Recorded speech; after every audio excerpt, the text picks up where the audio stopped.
Radio play today. I got my man Mightyboy straight out of London on the line. Mightyboy, tell our listeners a little bit about where you're from and what you're doing. Hey, how you doing, Zack? You good? Amazing.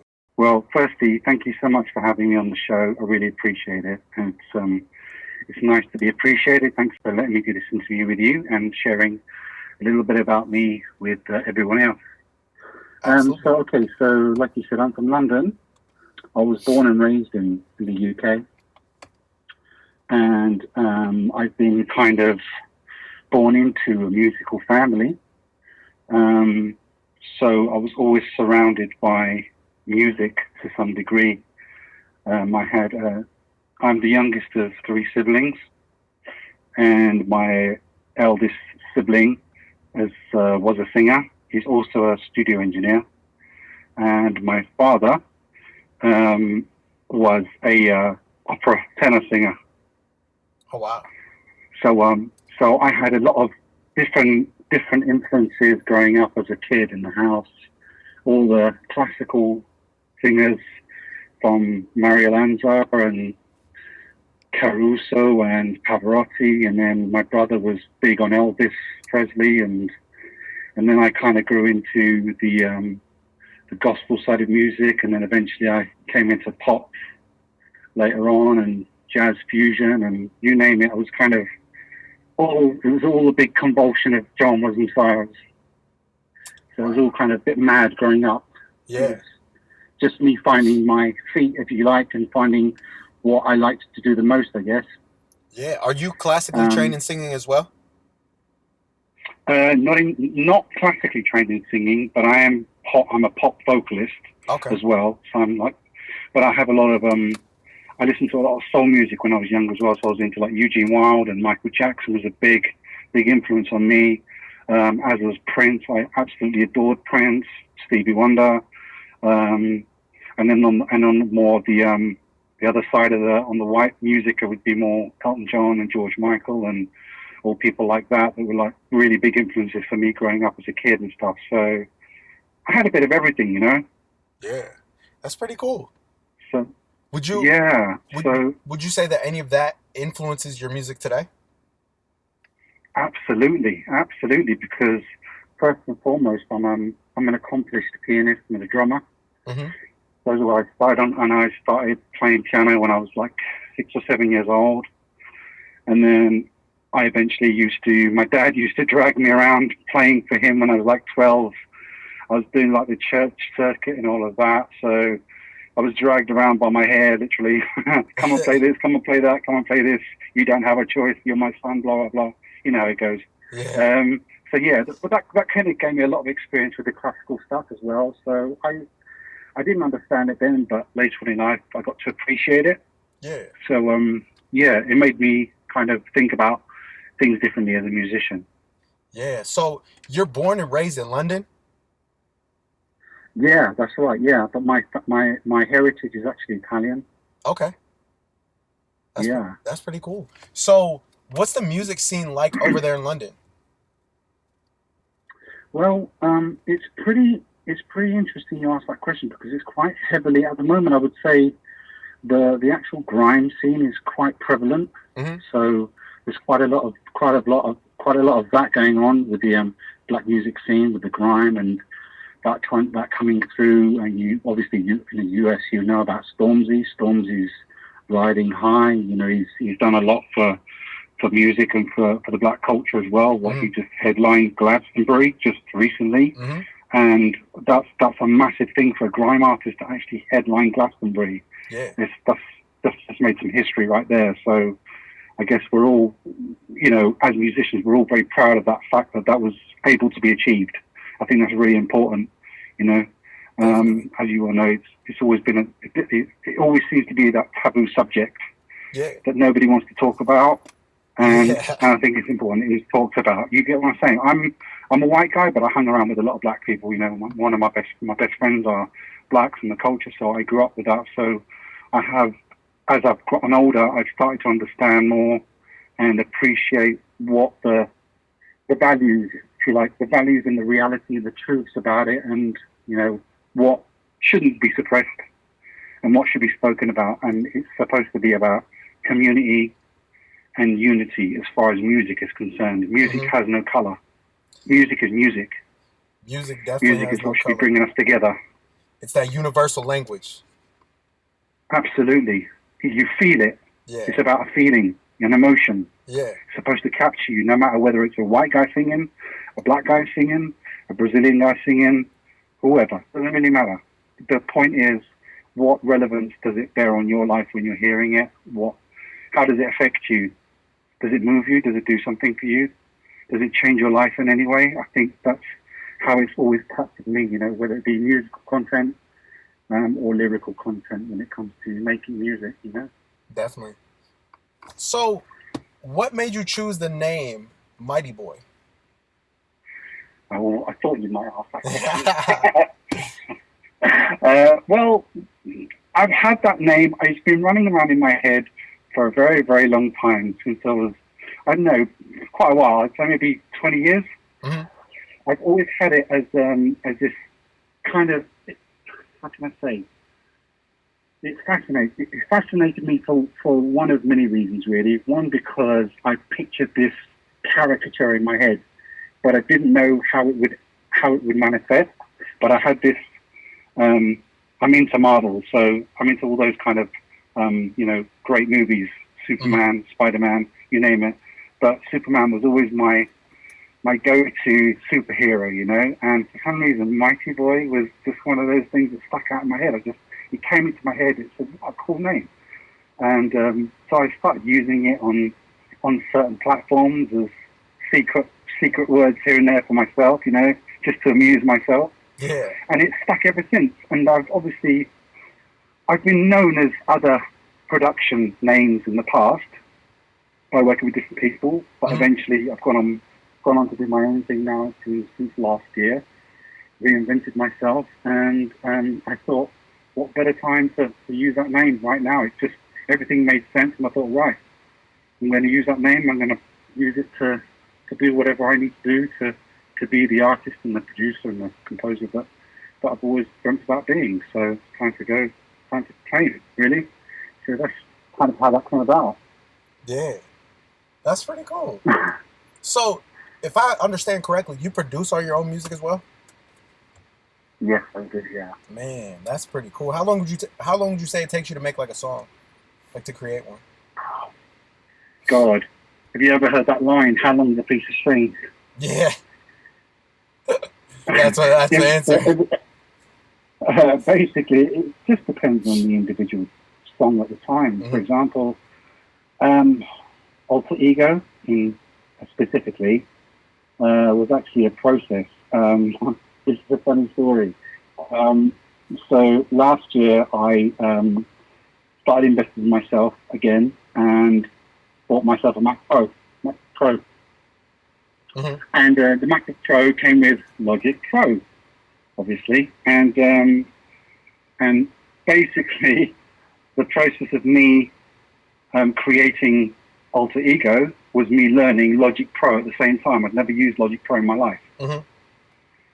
So it took a time, obviously a length of time, and nothing is created quickly, not anything worthwhile or good in my opinion anyway. Yeah. So it was a process. It's taken a length of months, I would say, particularly for Alter Ego, because I didn't really know from the get-go where it was going. I just had this inspiration. It started from something very, very small, and it just grew and grew and grew until it became something that I didn't even realize I was capable of doing myself, to be fair, until the product you're hearing today. Yeah. So it kind of, it was spontaneous, and it was go back to, come away from, do something else, come back again, and that was kind of the process until, what you're hearing now being played on the waves. That's awesome. Well, but saying that, I've got other tracks that I've done maybe in a couple of days. Bang, you know what I mean? It just depends on the vibe, depends on the inspiration at the time, I guess. And it depends on, I guess, the level of production input that goes into a particular song, because some things are more simpler, if you like, yeah, more sparse, and they just need that thing just to make those vocals or the composition within it, the lyrics and the melody, just to like sustain it. So there's not much particularly needed behind it, but just a vibe, if you know what I mean. Yeah, 100%. Yeah.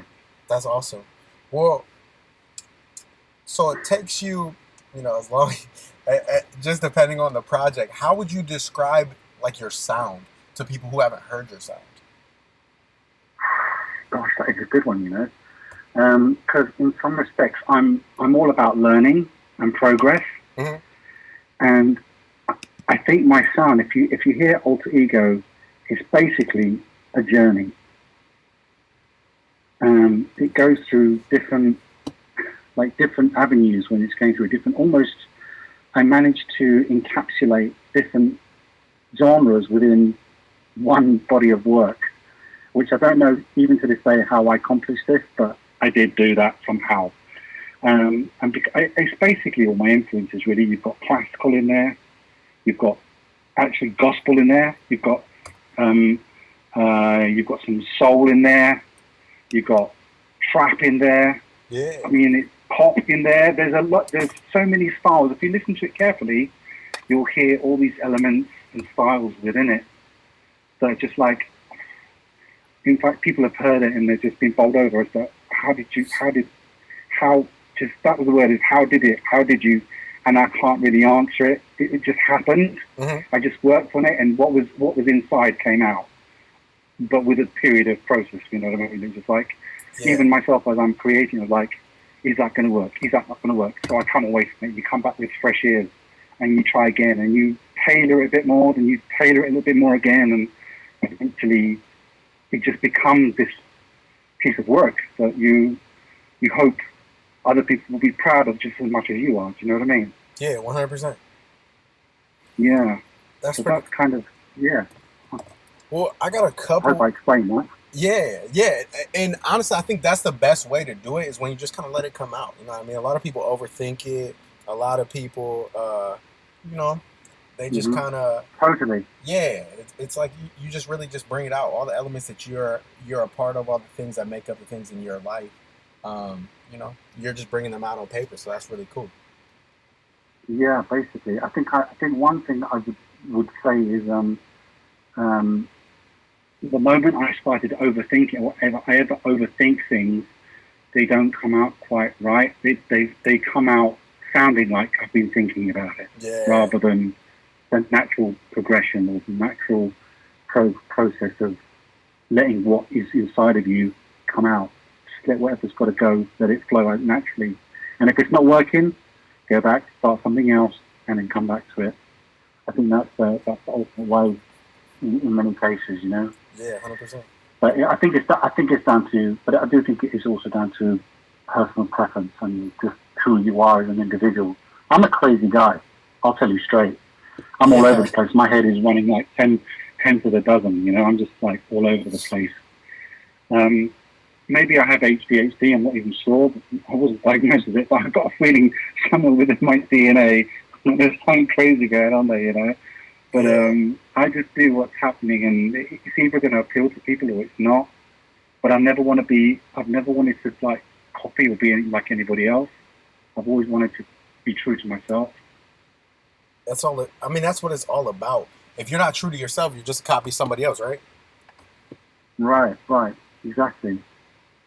Well, that is what it is. That's awesome, man. Well, what about as far as I got two more questions for you. So these are questions that we ask everybody. We have artists, as you know, in London. We have artists in Australia. We have artists all over the U.S., Canada, all over the place. So we like to get different perspectives on each part of the world. So my first question for you is, you've been doing music for a long time. You're very, very confident in what you're doing. I can really just feel it. You have a really calm tone to you, and you really just know what you're doing. So what would you say to someone? Thanks, man. Absolutely. Thank you for having that demeanor, because, it really helps a lot of artists that are listening to see where they need to get to. You know what I mean? Well, that's good to hear. And obviously, anything I can share, I'm more than happy to do so. That's a big part of, kind of a big part of who I am as a person as well. My friends will tell you that, the ones who know me the best, or I guess they will vouch for. And I've always been kind of an encourager Mm-hmm. with them, because I used to be a drum teacher as well and teach people to play, and like the young kids that are around me. So I had great satisfaction in seeing people progress in their own dreams. That's a big high for me as well. Yeah, that's 100%. Well, what would you say to those people who are listening now, who maybe don't have that level of confidence like in themselves, to help them get to a level where you're at right now? um, one thing I would definitely say is something that I did myself, and I wouldn't tell someone to do something that I wouldn't have done myself or wouldn't be prepared to do myself. Mm-hmm. And one thing I used to remember doing when I was younger, I used to put myself in the basement. The drum kit was set up there, and I would spend 8 hours a day practicing my chops. And I wouldn't come up until what I'd set out that day was achieved. That's how intense I was. So my thing to say would be to absolutely, if you've got a passion for something, whatever it be in life, it might not just be music, it might be something else. You might be good at other stuff. You might be good at creating artwork or design, digital marketing. It could be on anything, any platform in the world, whatever you're doing. But work at your craft, because the more you work at your craft, the more confident that makes you as an individual, because you're learning something, and that something is what's going to get you ahead or keep you going. Do you know what I mean? Yeah. So learning your craft is definitely the key for me. Spending time, you know, when everyone else is going out having a good time partying, do your craft, man, because that time will come, and you'll walk past them. Definitely. Thank you for that. I know a lot of artists needs to hear that. Well, you're welcome, man. Well, Absolutely welcome. my final question for you. We're gonna play your song coming Hmm. up next. And what would you like? You told our audience about your sound. What would you like our artists to know Yeah. about you so that they can receive your sound properly? What, in terms of as an individual, as a person, or as a musical person? As a person and a Which musical one? person. Um, okay. As a person, okay, I've. This is what drives me as an individual. I've cheated death a few times now with really bad road traffic accidents, and in fact, one happened just less than 2 months ago in a really bad collision with a lorry, or you want to say a big truck, Hmm. on our freeway here in England. I nearly lost my life. Now, when you go through um, periods or a situation like that, it really makes you evaluate yourself as an individual and as a person. And Definitely. for me, my life is no holds barred. Now I'm going hard or I'm going home. Simple as that. Yeah. So as an individual, as a person, I'm open. I'm open to work with different people. I love that factor, because everyone has something to offer Yeah. when it comes into this arena. And that, for me, is priceless, because you never know what you can create out of that. Yeah. Sometimes an absolute gem can come out of that. So that's what I want like people to know about me. I'm a go-getter, and I guess I've become fearless, Yeah. because I've got nothing to lose at the end of the day. When you've been through that, you've got nothing to lose. You've got everything to gain. So, life is precious. And those are the people who I win hope. every single time, the ones who have nothing to lose. I would like to think so. Yeah. Yeah. You got to go I hard or would go like to home, think like you so. said. Yeah, absolutely. If you're half. Hopefully that that answers your question. Yeah. No, it definitely did. It definitely did. So that's awesome, Mighty Boy. Yeah, Well, once again, we appreciate you so much for being a part of Radio Play today. Did you want to shout out your social media or anything like that before we part ways? absolutely. That'd be wonderful. Yeah, I mean, if yeah, please, everyone listening now, I appreciate all your love and support and listening to my music. I'm so grateful for you guys to have taken me on board in the first place for this opportunity. I think it's very flattering, and I'm very honoured and humbled to be able to share my stuff with you. So, social media on Insta is everything's pretty much the same. So, I am Mightyboy on Insta. I am Mightyboy on Facebook. I am Mightyboy with the number 2 on Twitter. And there's one more, SoundCloud. I am Mightyboy, straight there on SoundCloud as well. Awesome. And there's more to come. So yeah. More to come from Mightyboy. Mightyboy, once again, thank you so much for being a part of Radio Play today. You got your song coming up next, and then on August 1st at 6 p.m. Eastern Standard Time, we're going to start playing it again for 30 days. I can't wait. I'm excited times, man. Thank you so much, Zach. Appreciate it. Absolutely. You have a fantastic day. You too, bro. Take it easy, man. You too, Mightyboy. Thank you. And text me when you're in LA. I absolutely will. Awesome. I absolutely will. Thanks, bro. Appreciate yes, sir. It, man. Yes, sir. You have a great day. You too, guys. Take it easy. Bye. Peace out.